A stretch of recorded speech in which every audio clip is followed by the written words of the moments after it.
Siap. 1, 2, 3. 1, 2, 3. 1, 2, 3. 1, 2, 3.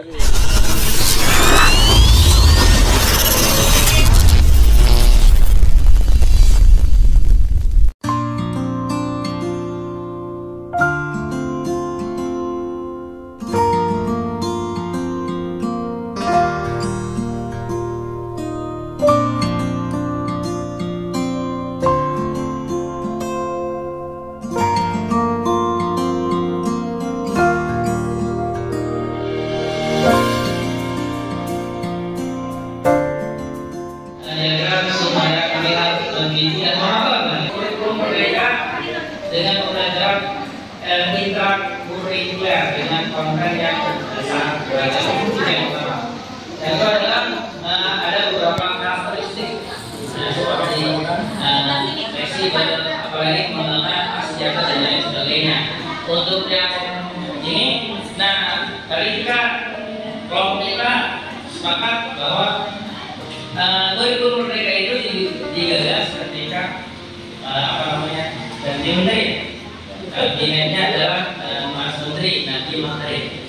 Nah, di sini ada sekali adalah ada yang pengen kita pengen ketahui. Yang pertama adalah pembelajaran apa, metode apa yang tepat digunakan ketika di kurikulum merdeka ya.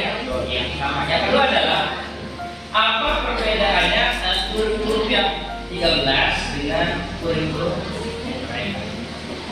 Ini yang ketiga. Apakah ketika kabinet menteri diganti lalu kurikulum merdeka juga ikut diganti? Mereka.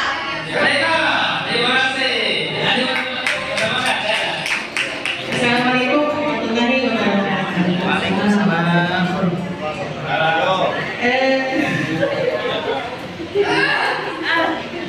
Dari kelompok kami yang sudah diketahui tentang kurikulum merdeka yaitu pengertian kurikulum merdeka. Dalam kurikulum merdeka, pengajar siswa diberikan kebebasan untuk mengatur pembelajaran merdeka atau mereka sendiri sehingga merasa bertanggung jawab atas pembelajaran mereka. Keunggulan kurikulum merdeka mendorong siswa menjadi lebih aktif, kreatif, inovatif, dan mandiri dalam belajar. Memahami perbedaan kurma dan kuntilas. Perbedaan kurma fokus pada pengembangan karakter, sedangkan kuntilas fokus pada kemampuan akademik siswa secara umum. Dan yang ingin diketahui tentang kurikulum merdeka yaitu mengenai perbedaan RPP dengan modul. Yang kedua, perbedaan KI, KD dengan ATP dan CP dalam kurikulum merdeka dan kurikulum. Yang ketiga, cara mencari dan menentukan ATP. Sekian, Assalamualaikum warahmatullahi wabarakatuh. Ya. Kita dari kelompok membacakan yang tidak diketahui tentang kurma. Kurikulum merdeka. Yang caranya, apakah intinya sama dengan CPSA? Bagi cara belajar siswa aktif. Yang kedua, batasan pokok kurma itu sampai sejauh apa capaian pembelajarannya? Itu yang kita tahu. Dan yang ketiga, alur pembelajaran yang dibawakan kurikulum mereka itu dan target pembelajarannya itu apa?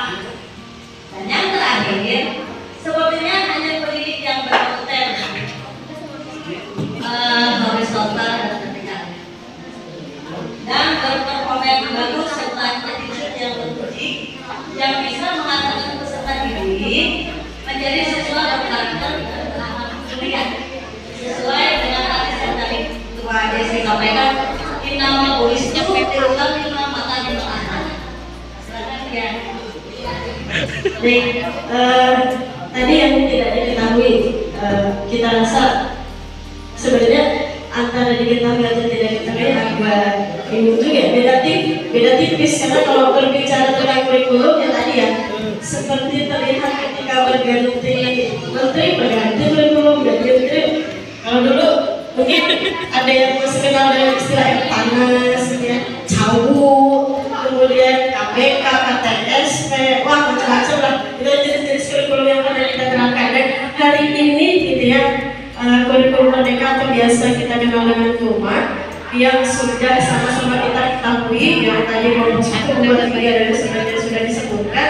Sekarang saya rasa memang itulah kurikulum Merdeka. Cuma yang ingin lebih ditegaskan lagi bahwa memang karakteristik dari kurikulum Merdeka ini adalah intinya berbasis proyek seperti apa? Proyek yang kayak lima tadi ya, profil penguatan profil pelajar Pancasila.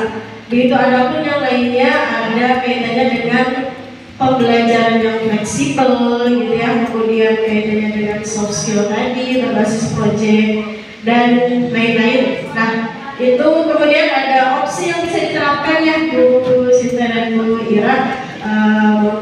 Ada opsi yang kemudian bisa diterapkan di sekolah kaitannya dengan rumah, yaitu opsi kurikulum mandiri belajar, mandiri berubah, dan yang ketiga yaitu mandiri berbagi. Itu barangkali yang kami saat ini ketahui tentang kurikulum Merdeka. Selebihnya ya tadi ya, antara belum diketahui dengan sudah diketahui itu beda-beda tipis gitu ya. Terima kasih. Pada hari ini kami berkunjung di KM bersama Kasubdit kami masih mendoakan Tuhan yang ada CPA KKKTP yang akhirnya tersusunnya jadi KKTP. Dari mengenal Pancasila dan Pancasila. Mari berkawan bersama kelompok Kasubdit. Apa kabar teman-teman? Alhamdulillah, IKM muda, IKM merdeka. Baik, 1, 2. Bismillahirrahmanirrahim. Assalamualaikum warahmatullahi wabarakatuh. Waalaikumsalam warahmatullahi wabarakatuh. Kami di sini akan sedikit membagikan apa yang telah kami terima dari kemarin belajar bersama Ibu Ira dan Ibu Sinta. Pertama di sini ada IKM atau implementasi kurikulum Merdeka. Menurut kami yang kami pahami bahwa kurikulum Merdeka adalah kurikulum dengan pembelajaran yang beragam. Kemudian IKM itu salah satu cirinya adalah adanya ringkasan materi atau penyederhanaan materi. Kemudian IKM mempunyai 3 karakteristik. Yang pertama pengembangan soft skill atau soft skill ataupun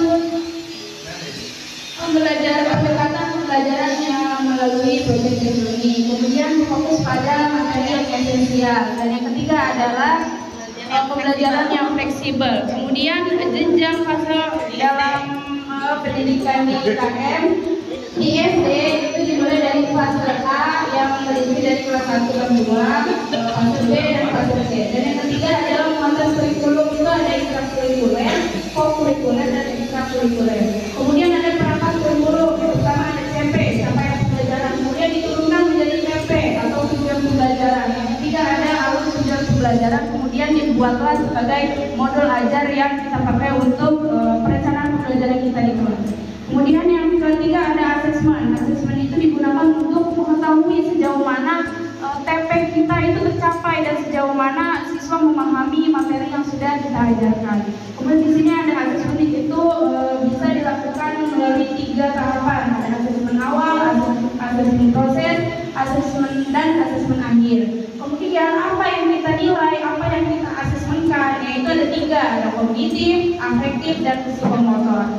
Kemudian proses asesmen itu ada 3 tahapan. Ada asesmen as learning yang asesmen as learning, asesmen for learning. Itu dilakukan ketika dalam proses pembelajaran, dan asesmen of learning itu digunakan ketika sumatif ya, ketika ulangan. Kemudian yang keempat ada P5. Ya, tujuan dari P5 itu untuk mencapai profil pelajar Pancasila. Profil pelajar Pancasila mempunyai 6 dimensi. Yang pertama ahlak beragama, pribadi. Elemennya. Itu elemennya. Itu ada 6. Oh, nyanyi ya? Pancasila beriman dan bertakwa.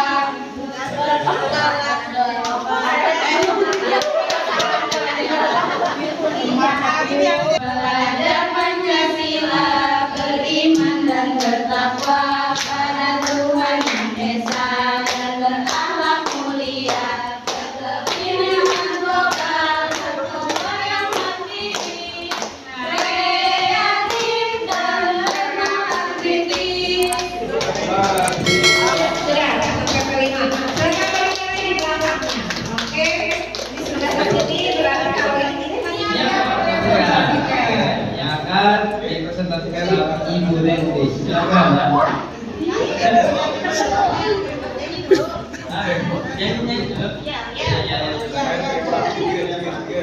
Hari ini kami belajar IKM bersama Mas Sebet kami khusus modul ajar. Modul ajar ada CPTP dan ATP yang akhirnya tersusunlah jadi KKTP. Mari mengenal profil pelajar Pancasila. Mari kenalan bersama kelompok Mas Sebet.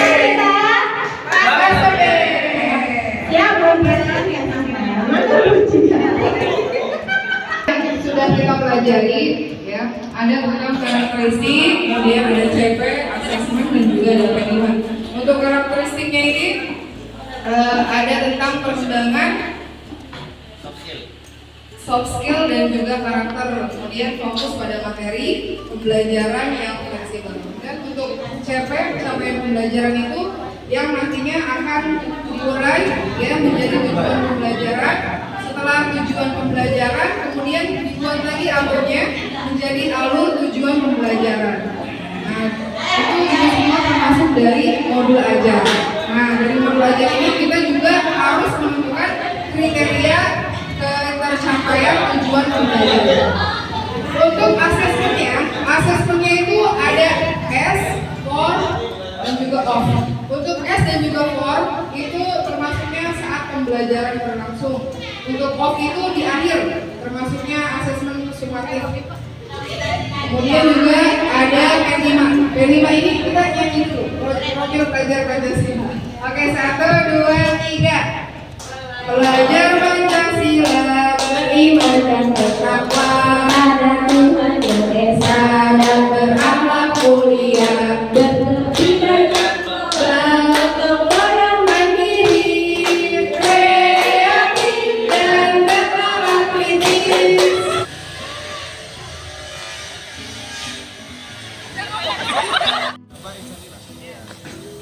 SIT Anaba.